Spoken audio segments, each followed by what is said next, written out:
Hi friends, ఈ రోజు కూడా ఒక చక్కటి స్పైన్ చిల్లింగ్ హర్రర్ స్టోరీతోని నేను మీ ముందుకైతే వచ్చేసాను. మరి నేను మీ అంజని, మీరు చూస్తున్నది SRK హర్రర్ స్టోరీస్.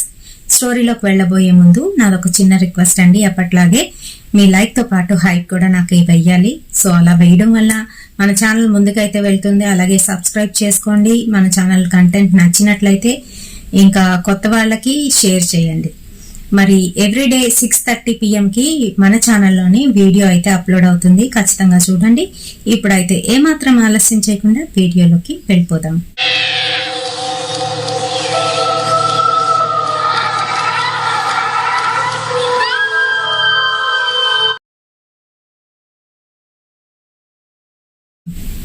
సో ఈ రోజు మనం చెప్పుకోబోయే ఈ వీడియో నా పీజీ ఫ్రెండ్ నాతోనైతే షేర్ చేసిందండి. వాళ్ళకి తెలిసిన వాళ్ళు నార్త్ ఇండియన్స్ వాళ్ళు కి జరిగిన ఒక రియల్ ఇన్సిడెంట్ అన్నమాట. అయితే ఆ అమ్మాయి పేరు అను అనుకున్నాము, ఎందుకనంటే ఎక్కడ కూడా ఆ అమ్మాయి పేరుని మెన్షన్ చేయొద్దు అన్నారు. సో అందుకనే ఆ అమ్మాయి అను వాళ్ళ ఫాదర్ ఏంటి అని అంటే హోటల్లోని ఒక మంచి క్యాడర్లోనైతే జాబ్ చేస్తున్నారు. ఒకసారి వాళ్ళ నాన్నగారు హోటల్ చేంజ్ అయినప్పుడల్లా కూడాను వాళ్ళు వేరే వేరే స్టేట్స్ అయితే తిరుగుతూ ఉండేవారంట.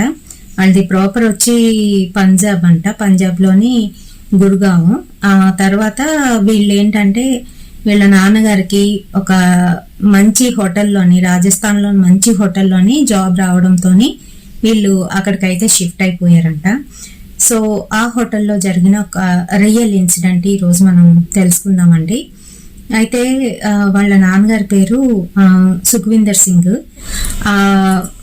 పర్టికులర్ హోటల్లోనైతే జాబ్ చేస్తున్నారు. అయితే ఎవ్రీడే వాళ్ళ నాన్నగారు బైక్ మీద వెళ్ళడానికే ప్రిఫర్ చేసేవారంట. కారణం ఏంటి అని అంటే ట్రాఫిక్ లో ఇరుక్కుపోతానని చెప్పేసి అతను బైక్ మీద వెళ్ళి బైక్ మీద రిటర్న్ అయ్యేవారంట, ఎంత లేట్ నైట్ అయినా. ఒక్కొక్కసారి ఇంకా తప్పదు, మార్నింగ్ వేరం వెళ్ళాలి అనుకుంటే హోటల్లోనే స్టే చేసి ఆయన ఉండిపోయేవారంట. సో ఆయన ఏంటంటే ఆ రోజు కూడా ఎప్పట్లాగే హోటల్కి వెళ్ళారు, తన పనులన్నీ కంప్లీట్ చేసుకుంటున్నారు. ఇంకా చెక్అవుట్ చేస్తారు కదా వచ్చిన వాళ్ళు, అలా చెక్అవుట్ చేసినప్పుడు కొంతమందిని పంపిస్తారు అక్కడ క్లీనింగ్ కోసం అని చెప్పేసి, మెస్సీగా అయిపోతుంది కదా. సో ఇతను ఏంటంటే వెళ్ళి పర్యవేక్షణ చేస్తారనమాట, వాళ్ళు నీట్గా చేస్తున్నారా లేదా అని అంటే వచ్చిన వాళ్ళు ఏవైనా ఐటమ్స్ వదిలేసారేమో అవి తీసుకెళ్లి రిసెప్షన్లో ఇవ్వడం, ఇవన్నీ కూడా చేస్తూ ఉంటారంట. సో అలాగే ఆ రోజు కూడాను ఆ రూమ్లోని, ఆ పర్టికులర్ రూమ్లోని ఎవరో కొంతమంది ఒక అమ్మాయిని అయితే తీసుకొని వచ్చారంట. తర్వాత వాళ్ళ ఫ్యామిలీ మెంబర్స్ ఒక ముగ్గురు ఎంతమందో ఉన్నారు. వాళ్ళ తర్వాత వాళ్ళు వచ్చిన తర్వాత కొంతసేపటికి అంటే మధ్యాహ్న సమయంలోనే అలాగా ఒక ఆయన అయితే ఆ రూమ్లోకి అయితే వెళ్ళారంట. వాళ్ళు ఏవో చేశారంట ఆ రూమ్లోని, సమ్ పూజ లాంటివి ఏవో. వీళ్ళకి తెలీదు ఆ సంగతి, ఎందుకనంటే రూమ్ డోర్ వేసేస్తే లోపల ఏం జరుగుతుందో తెలియదు కదా. వీళ్ళు చెక్అవుట్ చేసేసిన తర్వాత అక్కడేమో ఆ పూజ చేసినట్టు అక్కడ ముగ్గులు అవన్నీ కూడా వీళ్ళకి కనిపించాయంట. అది కొంచెం చెరిపేసి అలా కనిపించాయంట. సో ఆయనకి సస్పీషియస్ గా అనిపించినప్పటికీ కూడాను ఇంకా ఏం చేస్తారు, చెక్అవుట్ చేసి వెళ్ళిపోయిన తర్వాత వాళ్ళని అసలు పడరు కదా. సో రూమ్ అంతా చెక్ చేస్తుంటే ఆయనకి డ్రెస్సింగ్ టేబుల్ డ్రాయర్ ఉంటుంది కదా, ఆ డ్రాయర్ లోపల ఒక రింగ్ అయితే దొరికిందంట. ఆ రింగ్ ఏంటి, పైనేమో రూబీ ఉండి చక్కగా మెరుస్తున్నట్టుగానైతే కనిపిస్తుంది. రింగ్ నార్మల్ రింగ్, నార్మల్ గా రోల్డ్ గోల్డ్ రింగ్ ఉంటుంది కదా, అదే రింగ్, గోల్డ్ ఏం కాదు. సో ఆయన చూశాడు, చూడగానే ఆయనకి ఏంటంటే అట్రాక్ట్ అయిపోయి ఆ రింగ్ తీసి తన జోబ్లో, కోట్ జోబ్లోనైతే వేసేసుకున్నాడు. అంతా మిగతాదంతా నార్మల్ గా ఉంది. సో అన్నీ అయిపోయాయి. వాళ్ళు ఏంటంటే కిందకి దిగిపోయారు. ఇంకా తన పని అయితే తను చేస్తున్నాడు. అంతా అయిపోయింది. ఆ రోజు 12 అయిపోయింది ఎప్పటిలాగే. సో అన్నీ క్లియర్ చేసుకొని తను రిటర్న్ ఇంటికి అయితే వెళ్తున్నాడు. సో ఇంటికి వెళ్తుంటే చల్లటి గాలి,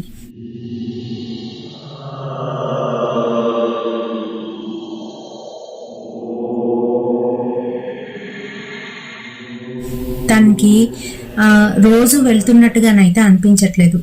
ఏదో ఒక బరువు తను మోసుకొని వెళ్తున్నట్టుగానైతే ఒక ఫీలింగ్ కలుగుతుంది. తను బ్యాగ్ వెనకాతలు ఉంది, తన పక్కన ఎవరో కూర్చున్నట్టు, బైక్ మీద ఎవరో కూర్చున్నట్టుగానైతే అనిపిస్తుందంట ఆయనకి. అనిపిస్తుంటే ఏంటి రోజు ఇలా అనిపిస్తుంది అనుకున్నాడు, వెళ్ళిపోయాడు. అలా వెళ్తుంటే కొంచెం దూరం వెళ్ళేసరికి అక్కడ 4 రోడ్ జంక్షన్ అయితే ఉంటుందంట. నైట్ టైం కదా, స్లోగా వెళ్తున్నాడు ఇతను.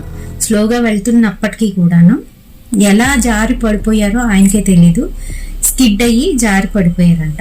మొత్తం పక్క కాలంతా కూడాను చెక్కుడిపోయింది, రక్తం కూడా వస్తుంది. సో లేచారు, మళ్ళీ అలా కుంటుకునే అదంతా దులుపుకొని ఏంటిది ఈరోజు ఇప్పటిలాగా కాకుండా చాలా స్లోగా వస్తున్నప్పటికీ కూడా ఇలా పడిపోయాను అనుకొని ఇంకా లేచి దులిపేసుకొని మళ్ళీ బైక్ స్టార్ట్ చేసి ఆయన ఏంటంటే మళ్ళీ ఇంటికైతే ప్రయాణిస్తున్నారు. సో ఆ టైంలోని ఏం జరిగిందో ఆయనకైతే పెద్దగా జ్ఞాపకం లేదంట. ఇంటికి వెళ్ళిపోయారు, తలుపు కొడుతున్నారు. ఈ లోపు వాళ్ళ వైఫ్ వచ్చి తలుపు తీసేసరికి వాళ్ళ వైఫ్ కి వాళ్ళిద్దరిని తోసుకుంటూ లోపలికి ఏదో ఒక రకమైన గాలి లాంటిది వచ్చినట్టుగా ఒక ఫీలింగ్ అయితే కలిగిందంట. ఆవిడ ఒక్కసారిగా నిద్రమత్తులో ఉన్న ఆవిడ ఇలా లేచి, ఏంటి సుఖవిందర్, ఏంటి నీతో పాటు ఎవరొచ్చారు అని వెనకతలకి అయితే చూస్తున్నారంట. ఆయన మటుకు అలా ఏం లేదు, పడిపోయాను నేను ఇలా అంటూ కాళ్ళు నొప్పుతోని ఆయన అయితే నించుని ఉన్నారు. అయ్యో రా లోనికి రా అని చెప్పేసి లోనికి వచ్చిన తర్వాత ఆవిడ ఏదో తాగడానికి ఇచ్చారంట.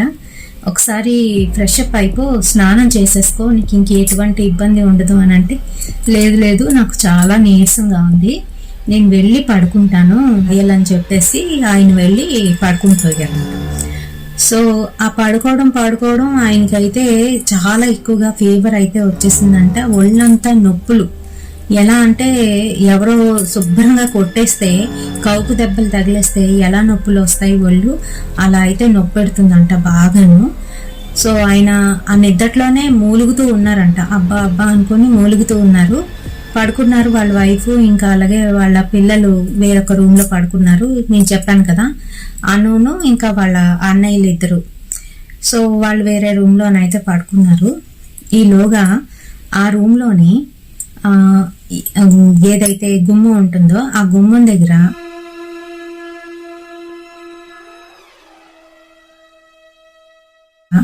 ఒక నల్లటి ఆకారం, ఆడ ఆకారం వచ్చి గాల్లో ఎగురుతూ సుఖ్వీందర్కి కనిపిస్తుందంట. కనిపించేసరికి అతను ఒక్కసారిగా షాక్ అయిపోయాడు. అది చూసి గట్టిగా అరిచాడంట. అరిచేసరికి అది బయటికి అరుస్తున్నాడు గట్టిగాను. తన నిద్దట్లోనే ఉన్నాడు, అక్కడ ఏం లేదు. వెంటనే పాయలు లెగిచి ఆవిడ ఏంటి ఏమైంది అని చెప్పేసి లేపుతూ ఉంటే అప్పుడు లేచి కళ్ళు ఎర్రగా అయిపోయాయంట. లేచి ఇక్కడ ఎవరో ఉన్నారంటే, ఎవ్వరు లేరు, నువ్వే పడుకొని అలాగా అరుస్తూ ఉన్నావు, ఒళ్ళంతా నొప్పులుగా ఉందా, అందుకే చెప్పాను స్నానం చేయమని అని చెప్పేసి ఆవిడ చెయ్యి పట్టుకుండేసరికి చెయ్యి అంతా కూడా కాలిపోతుందంట. వేడిగా అయిపోయి కాలిపోతుంది.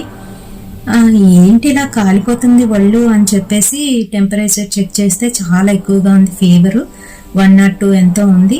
ఇంకా ఆయనకి ఏమవుతుందో తెలియట్లేదు. తాను మటుకు అలా నిద్దటి మత్తులోనే ఏదేదో మాట్లాడుతూ ఉంటే వాళ్ళ పిల్లలకు చెప్పి, పెద్దవాళ్లే వాళ్ళిద్దరు, అబ్బాయిలిద్దరు పెద్దవాళ్లే, అంటే ఒకరికి 15 years ఉంటాయి, ఒకరికి ఏమో 20 years అయితే ఉంటాయి.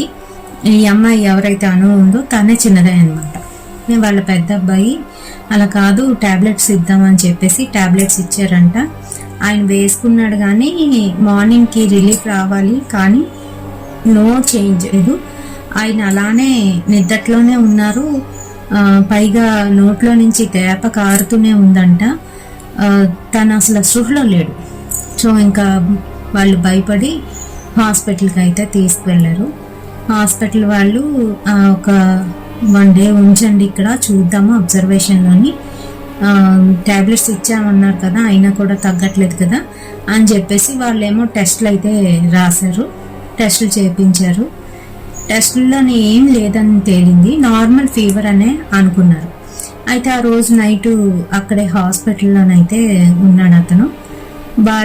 తనతో పాటుగా వాళ్ళ వైఫ్ ఉంది. ఇంకా వాళ్ళ ఒక అబ్బాయి వాళ్ళ దగ్గర అయితే ఉన్నాడు. పెద్ద అబ్బాయి అమ్మాయి ఇంటి దగ్గర అయితే ఉన్నారంట. అయితే ఇంటి దగ్గర ఏం జరుగుతుంది, తిను కోట్లోని ఆ రింగ్ వేశాడు కదా, తన రూమ్ లోనే ఆ కోట్ని అయితే హ్యాంగర్ కి పెట్టి ఉంచాడు. ఇంకా మార్నింగ్ లేచిన తర్వాత అన్ని పనులు చేసుకుంటుంది ఈ అమ్మాయి, చిన్న అమ్మాయి. ఇల్లు అది అంతా కూడా క్లీన్ చేసేసి వంట అది కూడా స్టార్ట్ చేసింది. అయితే వాళ్ళ అన్నయ్య ఏమో బయటికి వెళ్ళాడు, కాయగూరలు ఏవో తీసుకురావడానికి బయటికి వెళ్ళాడంట. వెళ్ళే టైంలోని ఆ రూమ్ లో ఎవరో ఉన్నట్టు, ఎవరో తిరుగుతున్నట్టు శబ్దాలు అయితే వినబడుతున్నాయి ఈ అమ్మాయికి. ఒక్కసారిగా షాక్ అయిపోయింది. ఏంటిది, ఆ రూమ్ లో ఎవరు లేరు కదా, ఎవరది అని చెప్పేసి మెల్లగా వెళ్ళి చూస్తే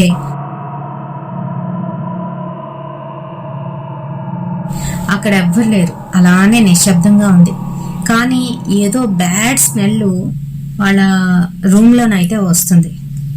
ఏంటిది బ్యాడ్ స్మెల్ అని చెప్పేసి రూమ్ అంతా చెక్ చేస్తుంది. ఇంకా తడిగుడ్డ పెడదామా అని చెప్పేసి తడిగుడ్డ పెట్టడానికి అయితే మొదలు పెట్టింది, తడిగుడ్డ పెడుతుంది. కానీ ఆ స్మెల్ మటుకు విపరీతంగానైతే వచ్చేస్తుంది. తనకి అప్పుడు తన కళ్ళు ఆ కోట్ మీద అయితే పడ్డాయి. కోట్ దగ్గరికి వెళ్ళింది, స్మెల్ చూసేసరికి విపరీతంగా బ్యాడ్ స్మెల్ అయితే వస్తుంది కోట్ జోబులో నుంచి. ఏముంది ఇందులోని అని చెప్పి చేయి పెట్టి తిను తీసేసింది. తీసేసరికి తన చేతిలోకి వచ్చింది ఆ రింగ్. చూడగానే తను బాగా అట్రాక్ట్ అయిపోయింది. అబ్బా, నాన్న నా కోసమే తీసుకొచ్చి ఉంటారు రోల్డ్ గోల్డ్ రింగ్, నా కోసమే ఇంకెవరి కోసం తీసుకొచ్చి ఉంటారు అని చెప్పేసి తను ఏం చేసింది, తన వేలికి పెట్టేసుకుంది. అంతే, అక్కడ ఫీవర్ తగ్గిపోయింది. వాళ్ళ నాన్నగారికి నార్మల్ అయిపోయారు, అంతా క్లియర్ అయిపోయింది. వాళ్ళ నాన్నగారిని డిశ్చార్జ్ చేసేసారు, ఇంటికి వచ్చేసారు ఆయన. వాళ్ళ అమ్మ వాళ్ళ నాన్నగారు ఇంటికి అయితే వచ్చేసారు. అమ్మ ఏంటంటే నార్మల్గా వీళ్ళందరికీ కూడా వండి పెట్టేసింది. ఆ రోజు తినేశారు. రేపటి నుంచి నేను మళ్ళీ వెళ్ళిపోవాలి, ఈ రోజు అనవసరంగా సెలవు అయిపోయింది అలా ఇలా అనేసి వాళ్ళ నాన్నగారు ఏదో మాట్లాడారంట. ఈ ఉంగరం సంగతి ఆయన గుర్తులేదు, మర్చిపోయారు. ఎందుకనంటే ఆయన ఏ పర్పస్ కింద జోబులో వేసుకున్నారో మరి తెలియదు, కానీ కింద నా రిసెప్షన్ లో ఇద్దామని వేసుకున్నారో లేదంటే బాగుంది అని తీసారో తెలియదు, కానీ ఆయన ఇంటికి తీసుకురావడం అయితే జరిగింది. తెచ్చిన తర్వాత ఆ రింగ్ ని ఆ అమ్మాయి యాదృచ్ఛికంగా ఆ అమ్మాయి పెట్టేసుకుంది. ఇంకా ఆ సంగతే మర్చిపోయారు అతను. అయితే రోజు రోజుకి ఆ అణువులోని మెల్లగా చిన్న మార్పులు అన్నమాట.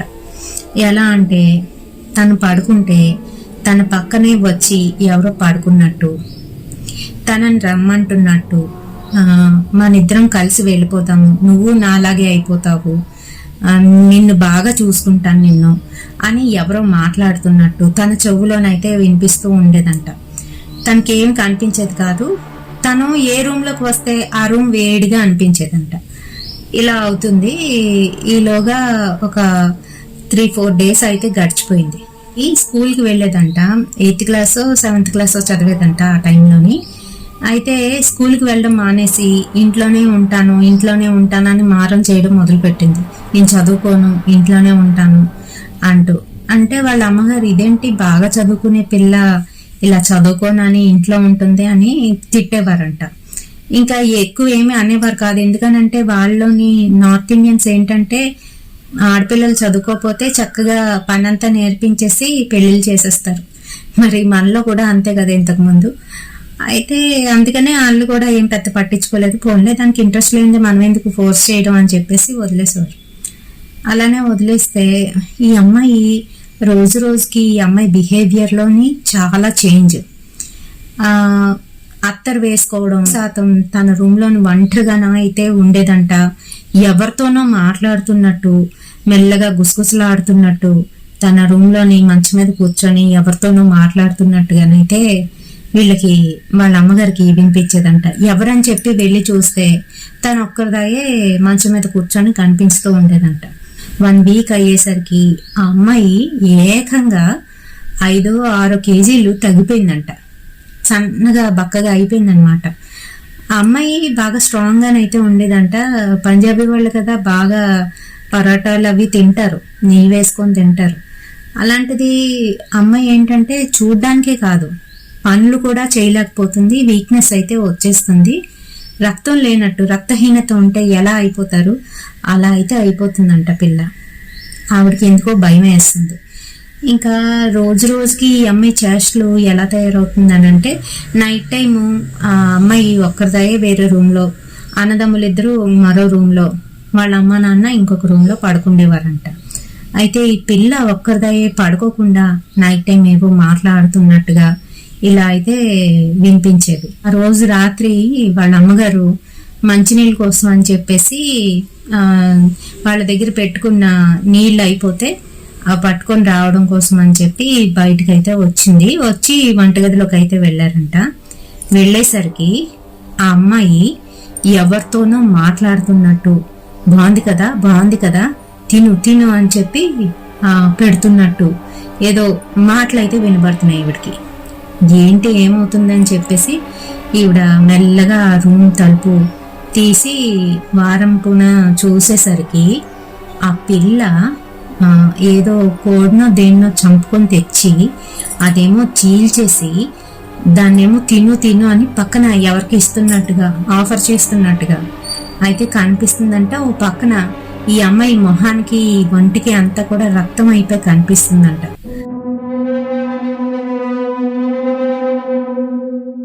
అంతే, ఆవిడ భయపడిపోయి ఏమైంది అని చెప్పేసి లోపలికి వెళ్ళి శుభ్రంగా కొట్టేసిందంట. చిన్నపిల్లే కదా, కొట్టేసరికి వాళ్ళ నాన్న లేచి వచ్చారు. ఏమైంది ఏమైందంటే, ఏం చేస్తుందో చూడండి, ఎక్కడి నుంచో ఏదో చంపుకు తెచ్చింది చూడండి ఎలా తినేస్తుందో అని చెప్పి భయపడిపోతుంటే అప్పుడు ఆయనకి ఏదో అర్థమైంది. సరే ఏమనుకో ఊరుకో అని చెప్పేసి ఆ నైట్ ఊరుకున్నారంట. తలుపులు దగ్గరికి వేసేసి వదిలేశారంట, అలానే వదిలేశారంట. అయిపోయింది. నెక్స్ట్ డే మార్నింగ్ వెళ్ళేసరికి అమ్మాయి అన్కాన్షియస్ అయిపోయి కిందన పడి ఉంది.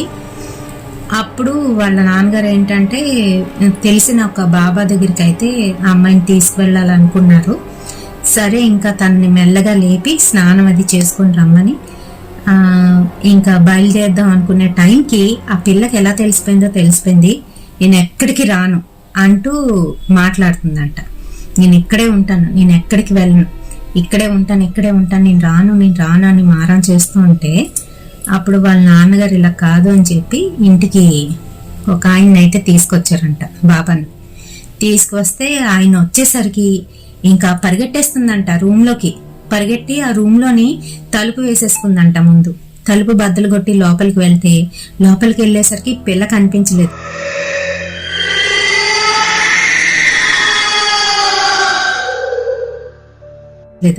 అక్కడ కిటికీలే తప్ప ఇంకా అవతల వైపు వెళ్ళడానికి దారైతే లేదు. అయితే ఎక్కడుందని చూసేసరికి ఆయన మంచం కింద చూస్తూ ఉంటే మంచం కింద లేదు. గోడ సీలింగ్ ఎక్కి అది కిటికీ పైన చువ్వలుంటే ఆ చువ్వలు పట్టుకొని వీళ్ళ కాస్త చూస్తుందంట. అది భయంకరంగాను. అది చెప్పడానికే ఆ ఇన్సిడెంట్, ఆ సీను అక్కడ నిజంగా అక్కడ ఉన్న వాళ్ళకి తెలుస్తుంది ఎలా జరిగింది ఏంటి అనేది. చాలా మంది అనుకోవచ్చు ఇలా ఎక్కడైనా జరుగుతుందా అని. ఏమో ఎలా ఎక్కిపోతారు చువ్వలు పట్టుకొని అక్కడ అలా ఉండిపోతారు. అయితే అతను ఇంకా ఏవో మంత్రాలు అవి కూడా చదువుతూ దాన్ని అయితే కిందకి రప్పించాడు. రప్పిస్తే గట్టిగా నవ్వుతుందంట. నువ్వు నన్నేం చేయలేవు, నువ్వు నన్నేం పీకలేవు. ఇదే కరెక్ట్ వర్డ్ అనమాట. నువ్వు నన్నేం చేయలేవు, నేను ఎవరు అనుకుంటున్నావు అని చెప్పేసి ఇదే నన్ను ఆహ్వానించింది, ఇదే నన్ను తీసుకుంది, వీళ్ళ నాన్న నన్ను తీసుకొచ్చాడు ఇంటికి, ఇదేమో నన్ను ఎంచుకుంది, అందుకే నేను వచ్చాను, నేను దీన్ని ఖచ్చితంగా తీసుకువెళ్ళిపోతానని అంటుంటే అతనికి ఏం అర్థం కాలేదు. నువ్వెవరు అసలు అని చెప్పేసి దానికి క్వశ్చనింగ్ చేస్తూ మళ్ళీ ఏవో మంత్రాలు చదివి తన మీద విభూతి లాంటిది ఏదో వేస్తే అప్పుడు అది చెప్తుంది. ఆ రింగ్ ఉంది కదా, వీళ్ళ నాన్నగారు తీసుకొచ్చారు కదా, ఆ రింగ్ వాళ్ళు ఏంటంటే ఎవరో అమ్మాయికి ఇలానే ఆ జిన్ని పట్టేస్తే, ఆ జిన్ని అంటే ఇక్కడ జిన్ అంటే మగవాళ్ళు, జిన్ని అంటే ఆడ జిన్ని అన్నమాట ఇది.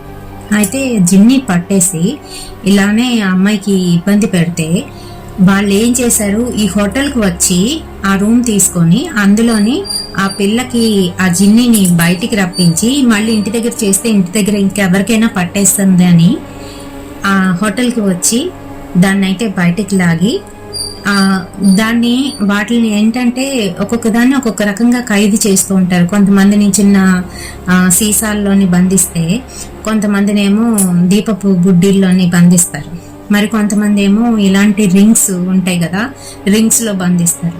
ఎవరైనా పొరపాటున ఇవి పట్టుకొని వాళ్ళ ఇంటికి తీసుకువెళ్ళినా, లేదంటే వాళ్ళు తొడుక్కున్నా, వాళ్ళ ఇంట్లో పెట్టుకున్నా, అవైతే వాళ్ళ దగ్గరకు వచ్చేస్తాయి. అంటే ఇవి కోరుకొని వాళ్ళ దగ్గరికి వెళ్ళవు, వాటిని కోరుకొని మనమే తీసుకొస్తాం అన్నమాట. అలాంటి ఒక జిన్ని అయితే ఉంది అందులోని, ఆ రింగ్ లోని. వాళ్ళు ఏం చేశారు, ఆ జిన్నిని అందులో ఖైదు చేసి అక్కడే అది వదిలేసి వాళ్ళు చక్కగా అవుట్ చేసి వెళ్ళిపోయారు. వీళ్ళు ఏం చేశారు, వీళ్ళ నాన్న ఏం చేశారు, తెలియకుండా ఆ రింగ్ కి అట్రాక్ట్ అయ్యి అది తీసుకొని తన జోబులో వేసుకోవడం, ఇంటికి వచ్చేటప్పుడు యాక్సిడెంట్ అవ్వడం, అక్కడి నుంచి తను అది మర్చిపోవడం, ఆ రింగ్ నేమో ఈ అమ్మాయి తొడుక్కోవడం, ఇదంతా కూడా జరిగిపోయింది. ఈ ప్రొసీజర్ అంతా కూడా 1-2 వీక్స్ లో అంతా అన్ని అయిపోయాయి.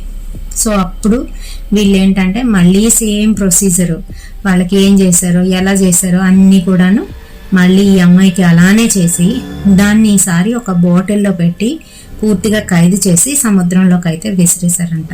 ఆ అమ్మాయికి ఆ టైంలోనే, అంటే తను 7th 8th చదువుతున్న టైంలోని ఇలా అయితే జరిగిందంట. తనకి జరిగిన రియల్ ఇన్సిడెంట్ ని వాళ్ళ ఫ్రెండ్తోనైతే షేర్ చేసుకుంది, తను నాకైతే చెప్పారనమాట. మరి ఇలాంటివి జరుగుతూనే ఉంటాయండి. చాలా వరకు మనం బయటికి వెళ్ళేటప్పుడు కావచ్చు, లేదు అని అంటే ఎక్కడైనా ఏవైనా వస్తువులు కనిపిస్తే అవి మనకి అట్రాక్టివ్ గా అనిపించిన మనవి కానప్పుడు వాటి జోలికి అయితే వెళ్ళకూడదు. అంటారు కదా, పరుల సొమ్ము పాము వంటిది అని, అందులో ఇవి కూడా ఒకటి. మరి ఈ వీడియో మీ అందరికీ కూడా నచ్చుతుందని అనుకుంటున్నాను. వీడియో నచ్చితే తప్పకుండా ఒక లైక్ అయితే వేయండి. మరిన్ని ఇలాంటి హారిఫైయింగ్ స్టోరీస్ కోసం తప్పకుండా మన ఛానల్ అయితే సబ్స్క్రైబ్ చేసుకోండి. రేపటి సరికొత్త వీడియోతోని మళ్ళీ మీ ముందుకు వచ్చేస్తాను. లాస్ట్ వీడియోకి మనకు వచ్చిన కామెంట్స్ ఎవరెవరి దగ్గర నుంచి వచ్చాయి అనేది చూసేయండి. మరి